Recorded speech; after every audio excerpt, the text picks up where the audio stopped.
Agora você pode fazer parte do clube de membros do Spurgeon TV.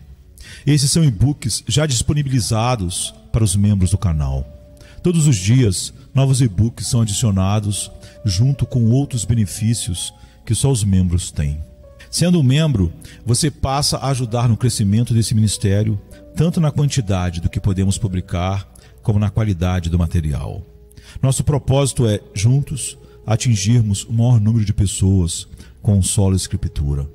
Seja um membro do Spurgeon TV.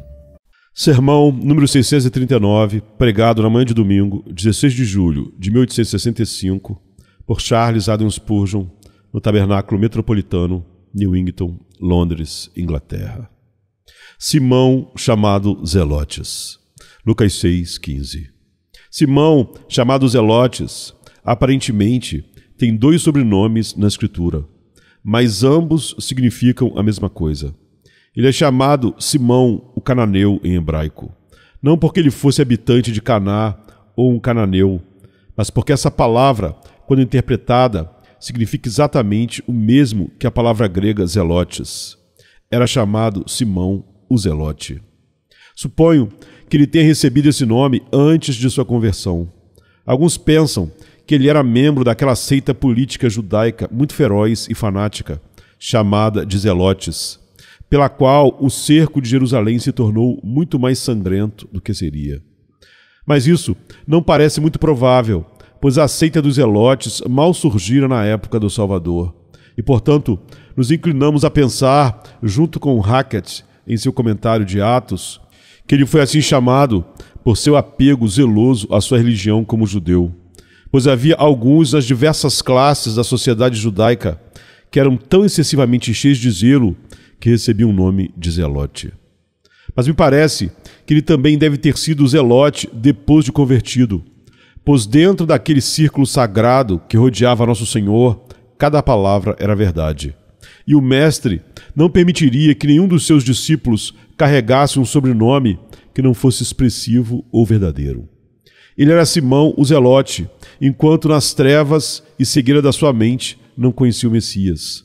Com certeza, não poderia ter sido menos Zelote depois de, dotado do Espírito Santo, sair para expulsar demônios, curar enfermos e proclamar que o reino dos céus estava próximo.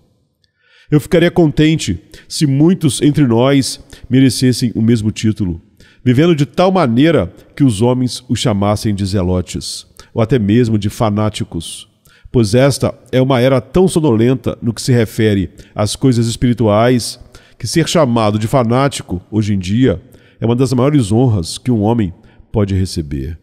Que possamos agir e viver de modo a podermos usar com verdade o título de cristãos zelotes. Ocuparemos o seu tempo nesta manhã, primeiro, com uma descrição do zelote não convertido, e depois, em segundo lugar, com algumas poucas observações acerca do zelote cristão. Vamos retratar o zelote não convertido. O zelo, com frequência, se esgota em outras coisas que não na vida cristã. Você encontrará muitos zelotes que não são religiosos em nenhum sentido da palavra. Temos visto ultimamente alguns poucos zelotes políticos. A única questão importante em suas vidas é a defesa do interesse da sua ideologia. Parece que eles sacrificariam tudo, até a verdade do Evangelho, e, em seu furor, achariam tudo uma ninharia, desde que pudessem defender sua opinião favorita. Tal foi Saul, rei de Israel. Ele era tal zelote por Israel e Judá que, em seu zelo, matou os gibeonitas. Ele era politicamente um zelote. Achava que os gibeonitas, estando na terra, comiam o pão que pertencia aos filhos de Israel e ocupavam as cidades que pertenciam à tribo de Benjamim. E assim, violando todos os pactos e juramentos solenes e trazendo sobre a nação um grande prejuízo, ele matou os gibeonitas. Muitos são zelotes científicos, sacrificam a saúde em laboratórios, manipulam misturas de drogas nocivas para examinar combinações químicas, ou atravessam regiões acometidas por febres entre povos selvagens para descobrir a nascente de um rio ou medir a altura de uma montanha. Podemos facilmente encontrar zelotes de negócios. Suas vitrines quase não precisam de trancas, pois os negócios nunca terminam. O próprio domingo não é reservado para adoração. Eles o roubam para acertar os livros. Têm pressa em enriquecer e não se veem como culpados. Mergulham em uma ou outra especulação. Frequentemente levam o corpo à enfermidade e a mente à loucura, em seu zelo pelas riquezas. Você não vê o mundo criticando o zelo nos negócios, na ciência ou na política. Ao contrário, as pessoas até admiram isso. Mas assim que o trazemos ao átrio da casa do Senhor, imediatamente levantam as mãos com espanto ou abrem a boca com blasfêmia, pois não podem suportar que tornemos as coisas eternas reais e gastemos nossa força com elas. Elas gostariam que reservássemos nossa energia para assuntos em que elas próprias se interessam tanto. Irmãos, não queremos condenar o uso do zelo nos assuntos comuns da vida, pois o zelo é essencial para o sucesso dentro dos limites apropriados. Apenas desejamos que os cristãos se esperem nos homens mundanos e sejam ao menos metade tão dedicados e ambiciosos em manter e expandir o reino do seu Senhor e Mestre, quanto alguns homens o são por suas futilidades ou ganhos egoístas. Entenda então que um homem pode ser zelote sem que haja nele qualquer traço de religião, pois seu zelo pode se direcionar a um canal totalmente diferente, mas nunca são chamados de fanáticos. O zelote não convertido, se seu zelo se manifestar na religião, geralmente é extremamente presunçoso. Veja Jeú quando convida Jonadab, filho de Recabe, para subir em sua carruagem, exclamando de modo vaidoso: "Vem comigo e vê o meu zelo para com o Senhor." Ele não pode matar os adoradores de Baal sem alguém ao lado para admirar o quanto se dedica inteiramente a Jeová. Homens não convertidos, quando cheios de zelo, são quase todos como Jeú. Precisam de algum olhar de admiração. A salva de aplauso é essencial para a vida e o vigor de seu empenho. Não é assim o verdadeiro cristão, que se mostra igualmente zeloso por seu mestre quando está só ou em meio à zombaria, como no momento em que a religião é honrada. Tomemos cuidado para não cairmos em jactância. Sirvamos ao nosso mestre como Jeú fez, e melhor que ele, mas jamais digamos: "Vem ver o meu zelo para com o Senhor." Ao viajar pelas montanhas e sentir sede, você procura um riacho refrescante. Mas o viajante experiente não se curva para beber nos filetes expostos que correm montanha abaixo ao sol. Ele sabe que a exposição ao calor aqueceu a água e tirou sua refrescante frieza. Ao contrário, procura o filete que brota da rocha ou a nascente que se oculta sob musgos e grandes pedras, longe da luz, e é ali que ele encontra a satisfação. Assim são nossos dons e graças.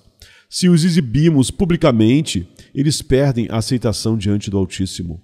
Mas se nos mantemos o máximo possível distantes de toda ostentação, buscando servir a Deus com humildade e discrição, então o próprio Jeová se deleita nas boas obras do seu povo amado. Que o Senhor nos livre, então, de sermos zelotes presunçosos. O zelote não convertido, em geral, é um zelote ignorante. Eu lhes dou testemunho, diz Paulo, de que eles têm zelo de Deus, porém, sem entendimento. Os fariseus eram muito fanáticos, eram ignorantes da justiça de Deus e buscavam estabelecer a própria justiça. Não haviam compreendido a fraqueza do princípio da lei. Lutavam incessantemente para alcançar a vida eterna por meio dela. Eles não conheciam a força e o poder do grande princípio da graça operante pela fé, e por isso o negligenciavam. E apesar de todo o seu esforço, não conseguiram entrar no reino dos céus. Cuidemos de evitar um zelo ignorante. Quanto disso temos hoje em dia? Provavelmente há mais zelo entre os seguidores de falsos ensinos do que entre os seguidores da verdade. Quão dedicadamente eles enfeitam suas igrejas, como antigamente os fariseus adornavam os sepulcros. Que dedicação tem aqueles que pervertem a verdade em um falso evangelho? E que nível de esforço chegam? Que abnegação praticam? Que infâmias, que abusos não estão dispostos a suportar para defender a causa de falsos ensinos e trazer de volta as velhas superstições? Se aqueles que são ortodoxos tivessem tanta dedicação quanto estes, seria uma bênção para a Inglaterra. Ó irmãos, fujam de um zelo ignorante, mas ao mesmo tempo esforcem-se para unir zelo e conhecimento, para que este, não tendo força, não deixe de ter efeito na terra. Lembremos sempre que, ainda que um homem seja muito zeloso numa fé errada, o zelo não torna o falso verdadeiro, nem o faz correto em sua conduta. Posso beber veneno sinceramente, acreditando que me fará bem, mas ainda assim me envenenará, independentemente do que eu acredite. Da mesma forma, posso acreditar com fervor numa mentira, mas ela continuará sendo mentira, e seu veneno arruinará a minha alma tão certamente quanto se eu não tivesse tido convicção alguma, e talvez até mais rapidamente. Não acredite na ideia de que todo homem sincero no que crê estará certo ao final. Não é assim. Se um homem é sincero e viaja para o norte, não chegará a uma cidade do sul. E se ele esporeia seu cavalo rumo ao leste, não alcançará o destino se sua meta fica a oeste. Busque estar certo. Obtenha entendimento da verdade como Deus a revelou. Do contrário, todo o seu zelo não passará de fogo estranho que causará dano em vez de bem. O zelo do não convertido costuma ser parcial. Pode ser um zelo por algo bom, mas não é por tudo que é bom. Quão zeloso o fariseu era por lavagens frequentes. Não comeria pão, por mais faminto que estivesse, até lavar as mãos. Creio que posso vê-lo olhando fixamente enquanto coava um mosquito. Como ele estremecia diante da possibilidade de aquele horrível e monstruoso inseto entrar em seu vinho. Se porventura descesse pela garganta, quão profanado se tornaria. Mas notem o hipócrita virando o rosto para o outro lado e engolindo um camelo em um piscar de olhos. Este é o zelote não convertido, mesmo que se diga cristão, cheio de zelo por uma seita ou partido, cuja totalidade não vale mais do que um mosquito, mas que, ao mesmo tempo, ignora as grandes e fundamentais doutrinas bíblicas, como as doutrinas da graça, as doutrinas da salvação, como se não tivessem qualquer valor ou não fossem essenciais. Irmãos, que sejamos homens de Deus intensos, mas rogo que sejamos zelosos por toda a verdade. Não consideremos nenhuma verdade como desprezível, antes abracemos toda a palavra de Deus, na medida em que o Espírito de Deus nos-la revele, e defendemo-la em sua totalidade e inteireza, não aceitando que sequer o menor mandamento de Cristo seja negligenciado ou desprezado. Ainda, o zelote, enquanto não é convertido, é geralmente, quando está em seu poder, um perseguidor. Quanto ao zelo, persegui a igreja, disse Paulo. Ele, genuinamente, pensava estar prestando serviço a Deus quando arrastava homens e mulheres à prisão e à morte. Não duvido de que muitos, nesta era, sejam zelotes tão sinceros que, se não chegassem a deliciar-se com os sacrifícios na fogueira de Smithfield, pelo menos gostariam de aprovar algumas leis repressivas para acabar com esses puritanos malditos, e estabelecer uma ou duas penalidades salutares pelas quais esses cristãos briguentos tivessem a língua cortada para não falarem tão abertamente sobre as iniquidades da igreja estatal. Sem dúvida, todos nós temos a tendência de querer impor nossas opiniões aos outros pelos meios disponíveis. O exagero de nossa ansiedade pelos nossos semelhantes pode nos induzir a usar meios errados para que cheguem à opinião certa. Esquecemos que a consciência e o entendimento das pessoas não são afetados por artifícios rudes ou vulgares, como ameaças ou punições. Devemos nos lembrar de que consciências e corações estão sob a jurisdição do Altíssimo e de modo algum podem ser submetidos ao Papa ou a potentados ou a qualquer de nós, por mais ortodoxos que pensemos ser. Lutem pela sua fé, mas lutem de forma legítima. Contendam zelosamente pela verdade, mas que o único fogo usado seja o do amor, e a única espada, a espada do Espírito, que é a palavra de Deus. Mas os zelotes sem graça costumam ser perseguidores. Sem a graça, zelotes tornam-se muito amargos contra seus supostos irmãos. Lemos na Epístola de Tiago sobre alguns que estavam cheios de discórdias e invejas, embora fossem membros da igreja. Que o Senhor dos Exércitos nos livre de um zelo assim. Nossos irmãos, em comunhão conosco, não devem ser convencidos de seus erros a golpes, mas recebendo a luz da verdade diante dos olhos. Se pudermos ensinar-lhes a verdade, como está em Jesus, muito bem, mas contendas carnais e perseguições não devem nem passar perto de nós. Este quadro nada gracioso do zelote não estaria completo se não mencionássemos que, muitas vezes, seus objetivos são interesseiros. Lemos na Epístola aos Coríntios acerca de alguns que eram muito zelosos pelos coríntios. mas não de maneira legítima, pois caluniavam o apóstolo Paulo, negavam sua autoridade apostólica, diziam que sua presença física era desprezível e sua palavra desprezível, mas aparentavam ser muito mais zelosos que Paulo, porque queriam afastar a mente da igreja coríntia do apóstolo, para que pudessem se tornar mestres na herança de Deus. Fujamos de um zelo que busca a promoção própria. Irmãos, se pregamos a Cristo visando nossa própria honra, profanamos as coisas sagradas de Deus e incorremos naquele mesmo pecado de Belsazar, quando tomou as taças de ouro do santuário para beber nelas em seu próprio deleite. O zelo deve ser puro, pode ser fogo, mas precisa ser fogo tirado do altar. Caso contrário, se ministrarmos com fogo estranho, como Nadab e Abiú, poderemos morrer perante o Senhor. Que sondemos o coração para termos certeza de não termos qualquer outro objetivo no mundo além de Cristo. Longe esteja de mim gloriar-me, a não ser na cruz de nosso Senhor Jesus Cristo. Você pode atirar muito bem, bravo arqueiro, mas se mirar o alvo errado, não receberá o prêmio. Se mirar em qualquer coisa que não seja a honra do Senhor, jamais ouvirá: muito bem, servo bom e fiel. Para concluir essa descrição lastimável do zelote não convertido, ele, em geral, só mantém seu zelo por um tempo. Se o zelo for bom, ele se extinguirá em breve.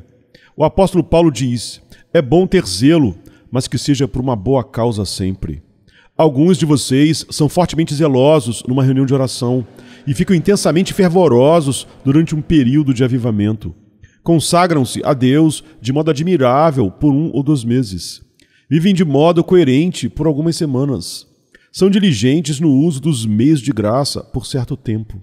E então, bem, vocês acham que já foi o suficiente e pensam que o bastante é como um banquete e que já fizeram sua parte nas coisas celestiais. O vento sopra de outra direção e, como um catavento, vocês se viram. Alguns de vocês bem que querem ir para o céu, mas são puxados pela manga em direção ao inferno e não conseguem suportar um puxão firme. Então se afastam de Cristo. Ao ver os doentes, a gente pensaria que estão prontos para a glória, mas quando ficam bons, como é diferente. Quando estava doente, diz um velho ditado, o diabo até se tornaria monge, mas quando sarou, vocês sabem como ele abandonou depressa suas nobres intenções. Há ainda muitos do mesmo tipo. Por um tempo, ameaçam tomar o reino de assalto. Criticam rudemente a frieza dos outros. Juram conquistar o inferno e entrar no céu, empurrando o mundo diante de si e arrastando a igreja atrás de si. Mas em pouco tempo, onde estão?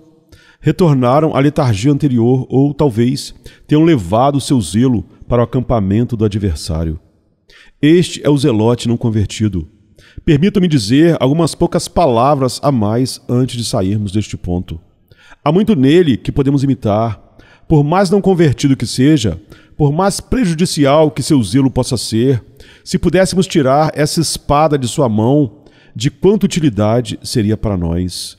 Se os pecadores são zelosos em seus pecados, não deveriam os santos ser zelosos por seu Deus?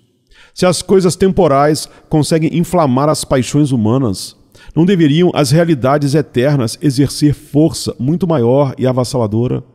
Se eles se dispõem a gastar e se deixar gastar, empregando todo o esforço para correr atrás de uma coroa política ou de ambição, onde estamos nós?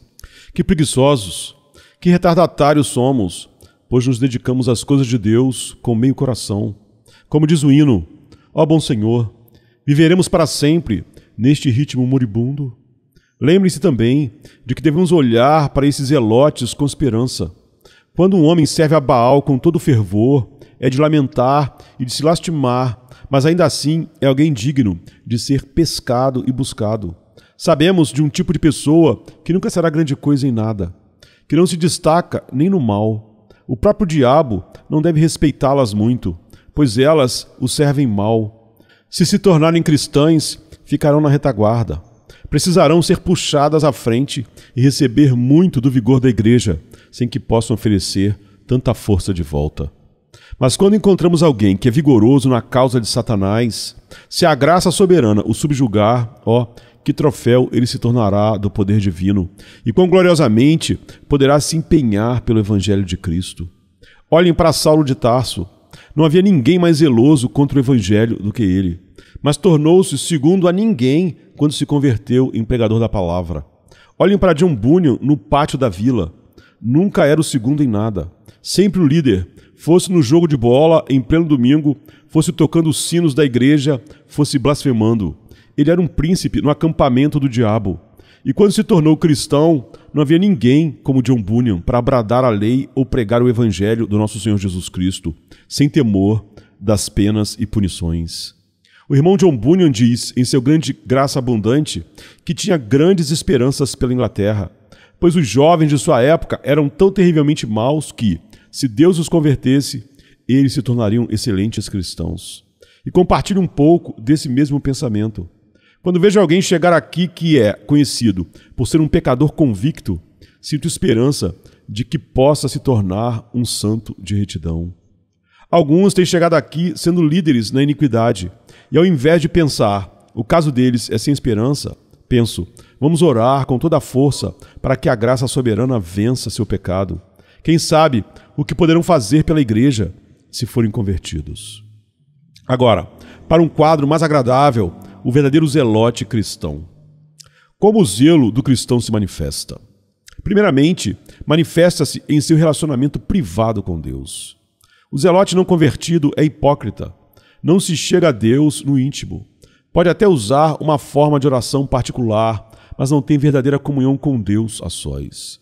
O zelote não convertido tem uma religião de fachada, mas não há graça no íntimo. Como isso difere do cristão? Há uma passagem notável em Apocalipse em que o zelo é relacionado ao arrependimento. Se, pois, zeloso e arrepende-te. Posso tomar isso como indicação de que, quando o cristão é zeloso, ele o é em seu arrependimento. Suas lágrimas brotam do coração. O pecado não é apenas um leve desgosto, mas algo extremamente repugnante para ele. Sua fé também não é meramente um reconhecimento trêmulo da verdade, mas um firme apego às realidades eternas.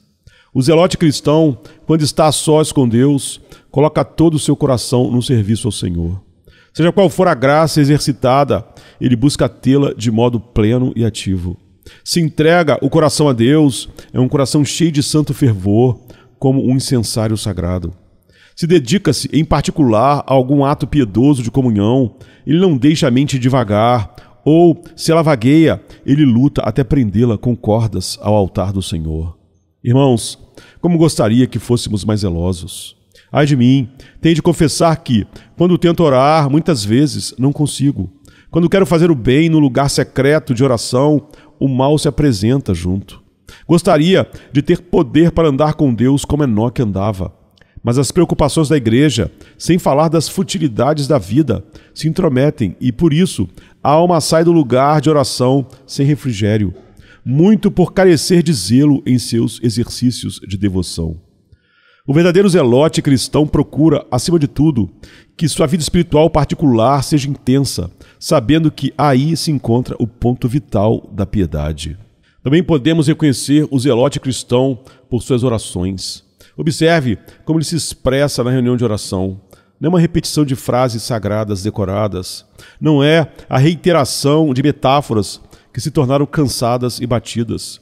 Ao contrário, ele ora como alguém que realmente quer algo.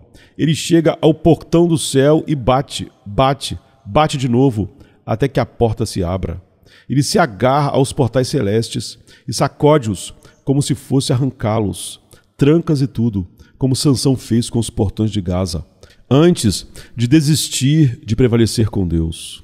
Homens assim como Elias têm poder para fechar os céus ou abri-los à chuva. Quem dera tivéssemos mais pessoas assim entre nós. Temos algumas que tão logo se levantam para orar, incendiariam nossos corações com seu fervor, que se multipliquem. E evidentemente, o mesmo se aplica às orações particulares do cristão, não apenas às públicas. Irmãos e irmãs, precisamos de mais determinação quando nos apresentamos a Deus, para que recebamos a bênção, de maior firmeza em dizer que, se pedirmos algo conforme a sua vontade, não aceitaremos negativa, mas clamaremos ao anjo: não te deixarei ir, se não me abençoares. Cristãos, sejam zelotes na oração, derramando o coração como água diante do Senhor. e clamando com gemidos e lágrimas, até que, como seu mestre, sejam ouvidos quanto ao que temiam. Mas o zelote não fica só nisso. O cristão zeloso se manifesta em seu zelo pela honra de Deus. A palavra zeloso soa e se relaciona à palavra ciumento. Observem como Elias a usa ao dizer: tenho sido muito zeloso pelo Senhor, Deus dos exércitos. Ele viu o culto a Baal espalhado por todo Israel, e seu coração quase se partiu. E então o austero profeta exclamou: deixe-me morrer, pois não sou melhor que meus pais. Com que rigidez ele matou os sacerdotes de Baal. Que espetáculo foi aquele! Depois de zombar deles, porque não descia fogo sobre o sacrifício deles, estendeu as mãos e clamou: que se saiba quem é Deus. E quando o fogo desceu e consumiu o seu sacrifício, ele disse com voz implacável: lançai mão dos profetas de Baal, que nenhum deles escape. Aí estava o zelo pelo Senhor dos exércitos, brotando de um intenso e tremendo ciúme pela honra de Deus e de seu ódio aos ídolos que usurpavam seu trono. Observem o mesmo em Moisés. Com santo ciúme, quebrou as tábuas da lei, tomou o bezerro de ouro, reduziu a pó e fez o povo rebelde beber daquela amarga poção. Vejam Finéias, quando viu o povo se prostituindo como parte dos ritos impuros do culto aos deuses de Moabe. Ele empunhou a lança e traspassou os adúlteros. Por isso lemos que o zelo de Finéias fez expiação diante do Senhor. Precisamos desse tipo de atitude. Um zelo por Deus que fira todo erro com mão impiedosa. Um zelo iconoclasta que quebre em pedaços as imagens de prata e ouro, por mais bonitas que sejam, e que as pise na lama por serem piores que inúteis, visto que bloqueiam o Senhor dos exércitos. Abaixo essa brandura que impede alguns de meus irmãos de denunciarem o erro com receio de ferir a caridade. O veludo em suas bocas os impede de lidar com o anticristo como deveriam. Chegou o tempo em que os anticristos romano e evangélicos não devem receber palavras brandas. Tem de ser guerra até a espada, por Deus e pela verdade, contra a mentira que, em tempos modernos, ousa mostrar de novo a sua face. Que a verdade se erga para sempre e a falsidade caia. Um homem não pode ser zelote e não pode ser chamado de zelote se não tiver um santo ciúme pela honra de Cristo, por sua coroa e por sua verdade. Mas isso não é tudo. O verdadeiro zelo se evidenciará na abundância dos labores e contribuições de uma pessoa. Paulo elogia o zelo das igrejas da Macedônia, Colossenses, Filipenses, etc., em contribuir financeiramente, mesmo em meio a dificuldades. Ele diz: agora, irmãos, queremos que vocês tomem conhecimento da graça que Deus concedeu às igrejas da Macedônia. No meio da mais severa tribulação, a grande alegria e a extrema pobreza deles transbordaram em rica generosidade. Pois dou testemunho de que eles deram tudo quanto podiam, e até além do que podiam, por iniciativa própria. 2 Coríntios 8, 2 e 3. O zelo se empenha em trabalhar por Cristo.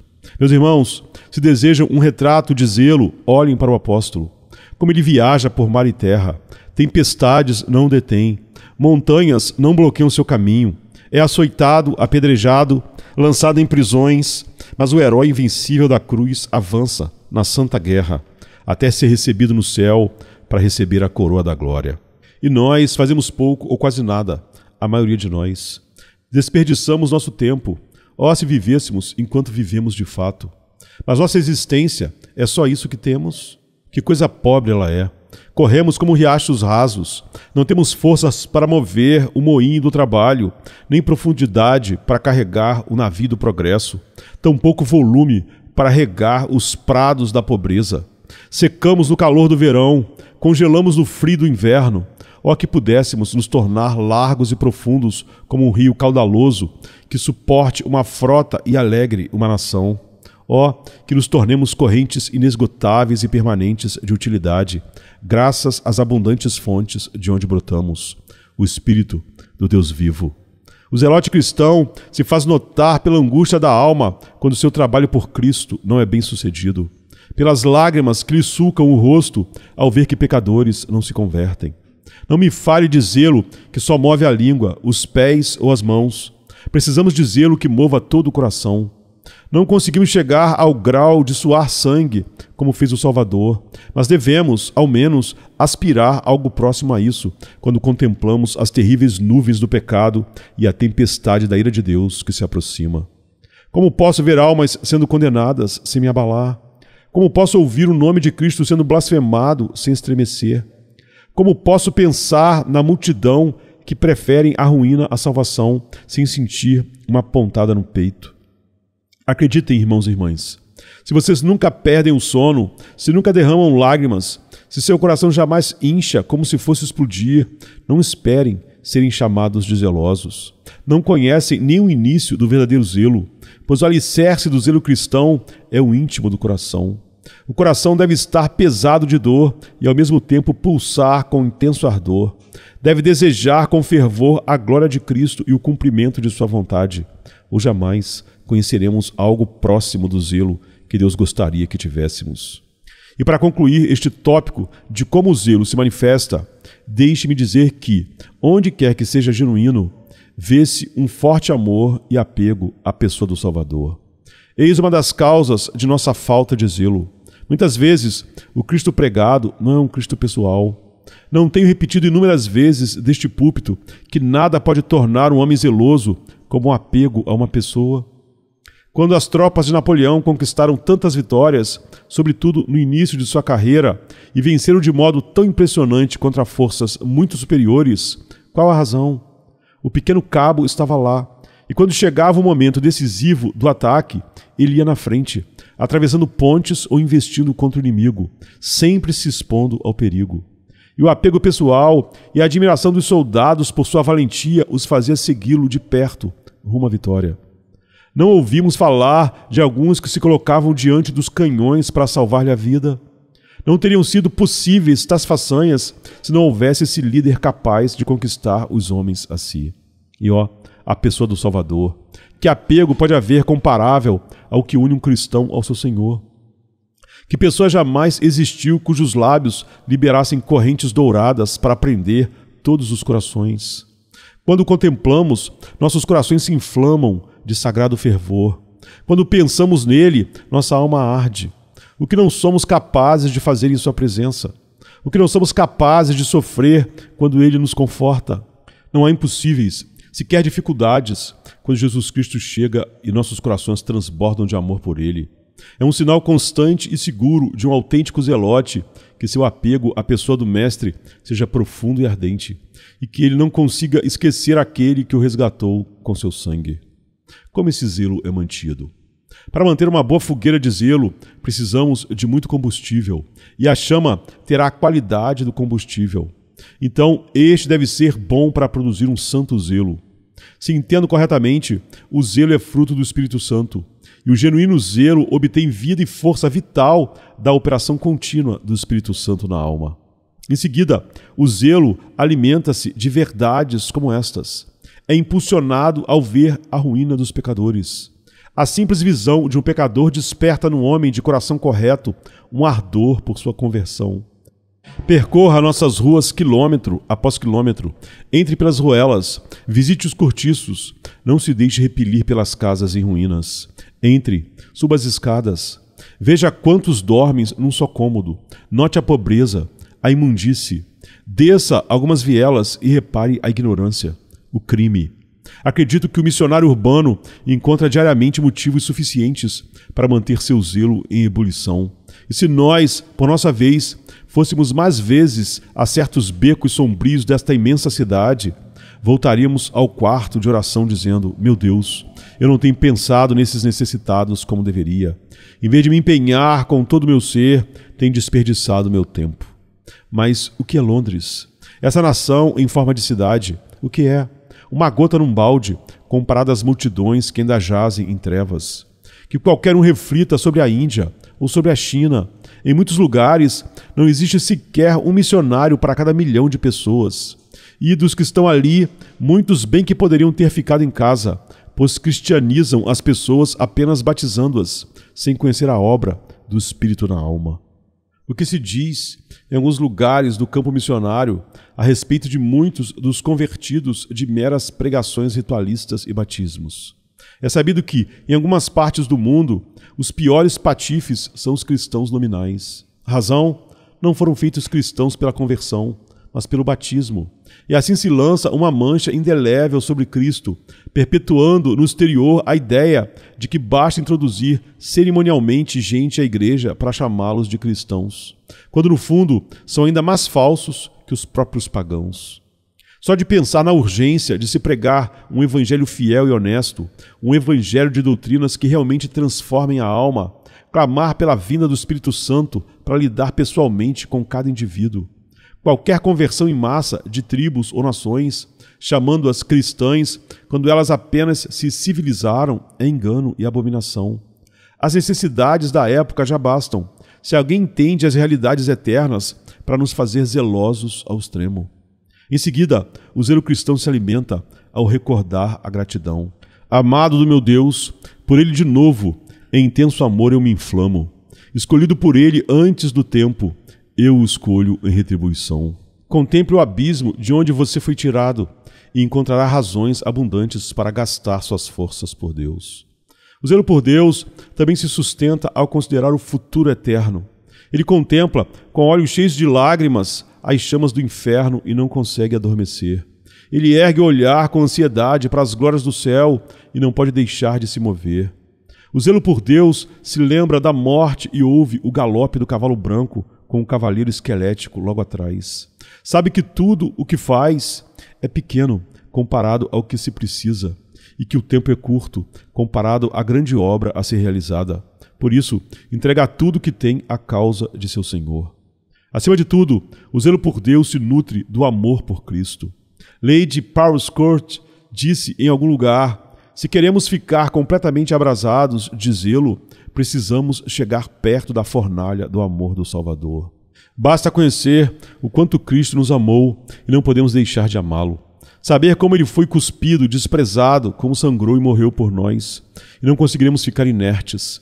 Suportaremos e faremos qualquer coisa pelo seu nome. Acima de tudo, o zelo cristão precisa ser sustentado por uma vida interior vigorosa. Se a nossa vida interior definha, se começa a atrofiar e se o coração bate devagar diante de Deus, não teremos zelo. Mas se tudo for forte e robusto no íntimo, então não poderemos deixar de sentir uma amorosa ansiedade em ver o reino de Cristo avançar, sendo feita a vontade de Deus na terra, como é no céu. Concluindo, uma palavra em louvor ao zelo. Ao elogiar o zelo, digo, creio que ele já se elogia por si mesmo a qualquer cristão. Mas se ainda precisarem, lembrem-se de que o próprio Deus é zeloso. Lemos que, quando Cristo vem como maravilhoso conselheiro, Deus forte, Pai da eternidade, Príncipe da paz, então o governo estará sobre seus ombros, e não haverá fim para o crescimento do seu reino.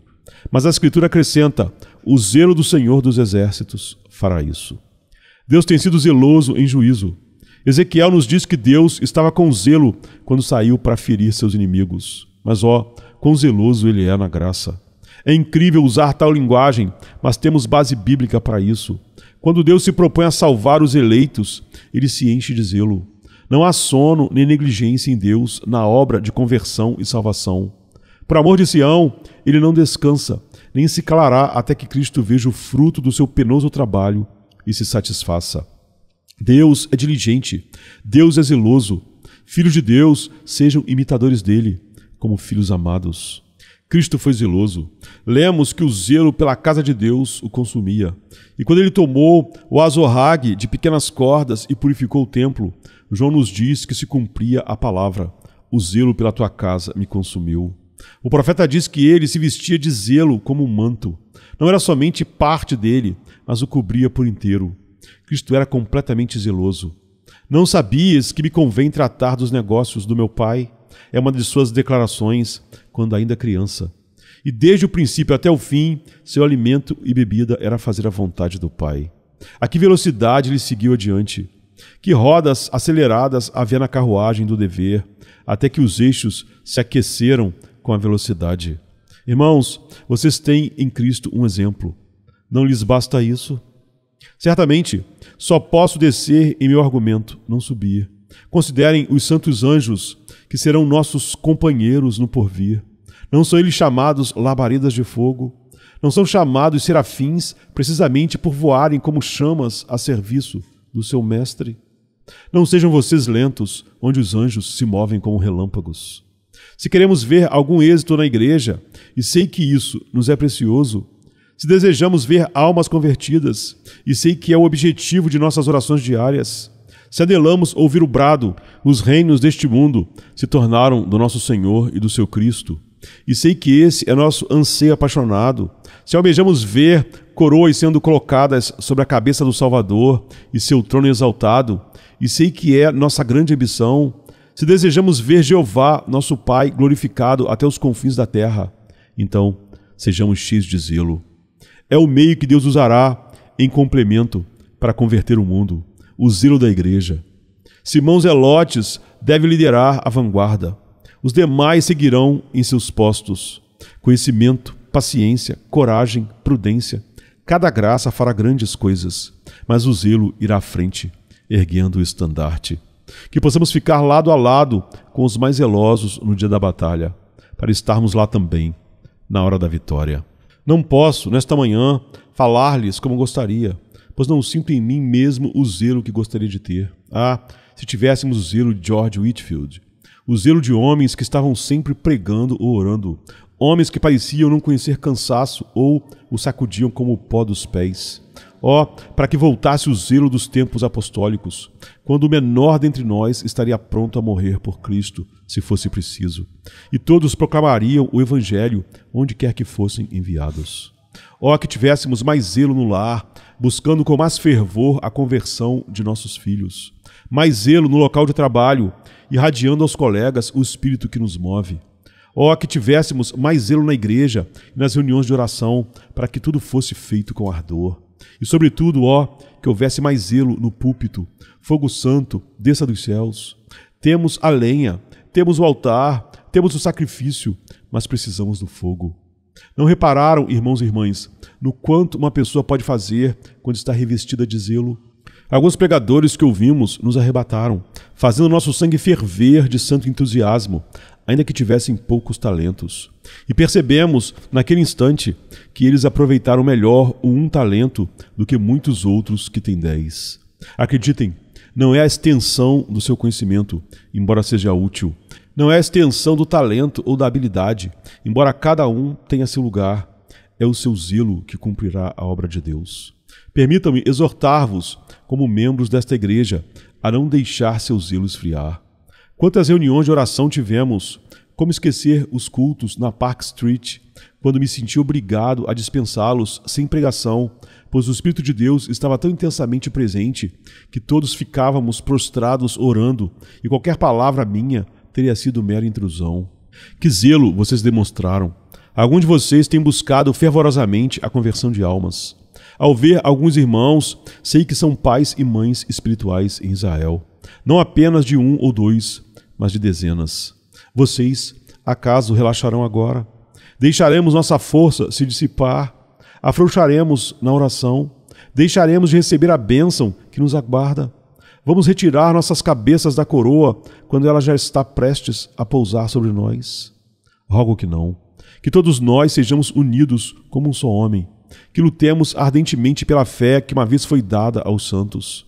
Que oremos com fervor, vivamos em santidade, preguemos constantemente com fogo no coração e vivamos de modo a marcar nossa época, deixando nossas pegadas nas areias do tempo, para que, quem sabe, nossa mensagem alcance outros séculos. Quanto a alguns de vocês que jamais foram zelosos, que não geraram filhos espirituais, alguns cuja espiritualidade cabe num espaço tão estreito e ali serve de pouco, peço que despertem. Se sua vida espiritual é falsa, não a professem. Se é uma farsa, não se tornem escravos dela. Mas se há algo de real na sua vida espiritual, ela vale tudo. Não pode ser colocada em segundo plano. Precisa do primeiro lugar. O homem cristão deve ser primeiro cristão, depois negociante, ou o que for, mas acima de tudo, cristão. O ponto essencial para o crente é seu Senhor. Cristo não ficará em segundo plano. Ele tem de ser o primeiro e o principal. E a vida espiritual que não preenche a alma e não toma o trono do coração é vã e sem valor. Que Deus permita, então, que usemos o caráter, se não o nome, de Simão Zelote. E então, aguardemos aos pés do Senhor, servindo do melhor modo possível, para que somente Ele receba toda a glória. Se nos chamarem de zelotes, puritanos ou fanáticos por causa disso, que assim seja. Todavia, lembrem-se, primeiro precisamos ser convertidos. Então que o pecador tenha em mente este texto: crê no Senhor Jesus Cristo e serás salvo. Isto é, confie em Jesus, pois está escrito: quem crer e for batizado será salvo. Quem não crer será condenado. Que Deus lhes conceda confiar em Cristo e então ter zelo por Ele. Amém. Dedilhado suave, a alma sussurrar.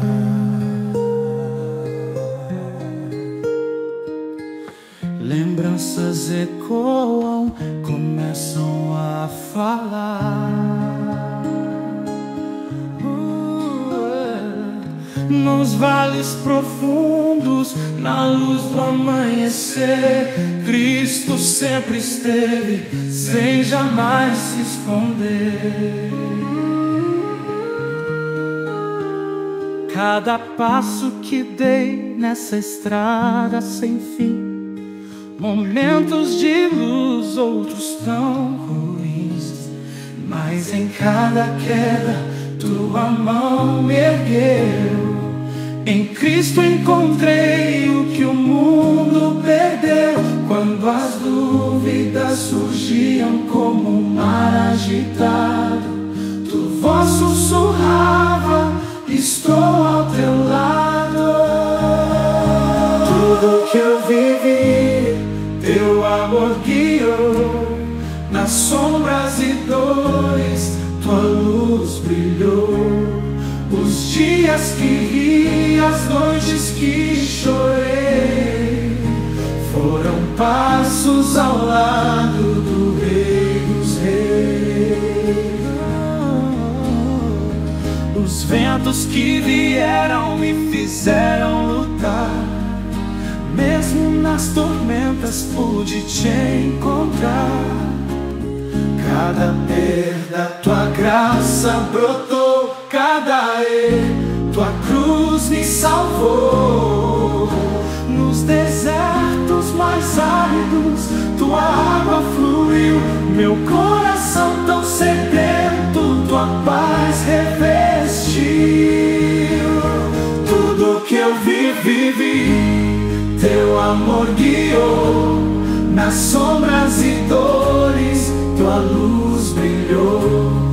Os dias que ri, as noites que chorei, foram passos ao lado do Rei dos Reis. E quando o peso do mundo me fez quase parar, tua cruz era a âncora pra me firmar. Nas promessas que fizeste encontrei meu lugar, um amor eterno que não vai falhar.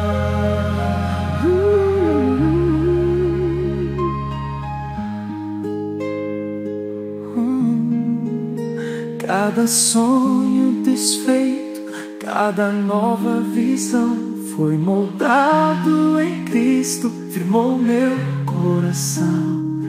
Mesmo na fraqueza, tua força encontrei, e ao fim da jornada, teu reino avistei. Tudo que eu vivi